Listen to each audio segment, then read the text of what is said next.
केंद्रीय वित्त मंत्री 7 दिवसीय दौरे पर अमेरिका पहुंची। वित्त मंत्री निर्मला सीतारमण के दौरे को लेकर न सिर्फ भारत को इस दौरे से उम्मीद थी, बल्कि भारत को लेकर दुनिया की क्या उम्मीद है वो भी जाहिर हुई। खासकर भारत की मौजूदा आर्थिक व्यवस्था को लेकर अमेरिका में खूब चर्चा हुई।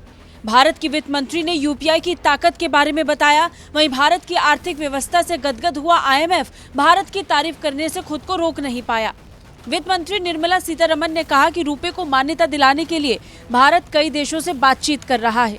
उन्होंने बताया कि यूनिफाइड पेमेंट इंटरफेस यानी यूपीआई, भीम ऐप और national payment corporation of India यानी एनसीपीआई जैसे भारतीय कंपनियों ने अपने सिस्टम को ऐसे विकसित किया है ताकि वो अन्य देशों के सिस्टम के साथ मिलकर काम कर सकें। ऐसा करने से उन देशों में रह रहे भारतीयों को तो फायदा होगा ही, साथ ही उन देशों को भी भारतीय एक्सपोर्ट और टेक्नोलॉजी का लाभ मिलेगा।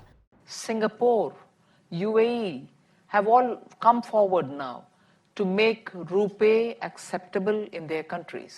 Not just that, the UPI, the BHIM app and everything else, NCPI, are all now being worked in such a way that their systems in their respective country, however robust or otherwise, can talk to our system, and the interoperability itself will give strength for Indians' expertise in those countries.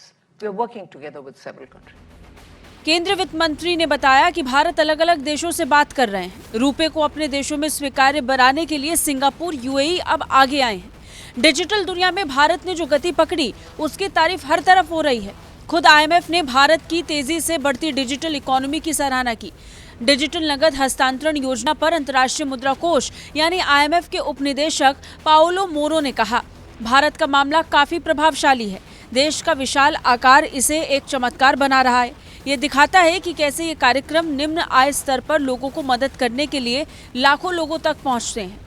बता दें, केंद्रीय वित्त मंत्री अंतर्राष्ट्रीय मुद्रा कोष और वैश्विक बैंक की सालाना बैठक में शामिल होने के लिए अमेरिका के 6 दिन के दौरे पर पहुंची हैं।